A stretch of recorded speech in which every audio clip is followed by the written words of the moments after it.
Happy New Year sa inyo pong lahat.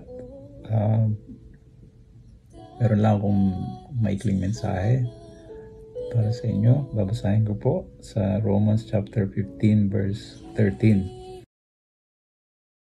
May the God of hope fill you with joy and peace as you trust in Him, so that you may overflow with hope by the power of the Holy Spirit.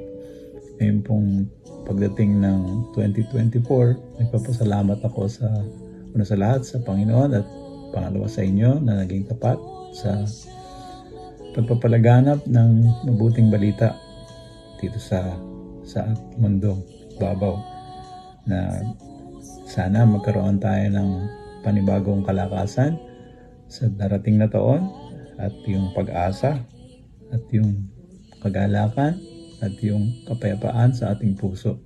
Iwanan na natin yung lahat ng hindi magandang naganap sa nakaraang taon, at salubungin po natin ang bagong taon ng may malinis na puso, may kagalakan at may pag-ibig.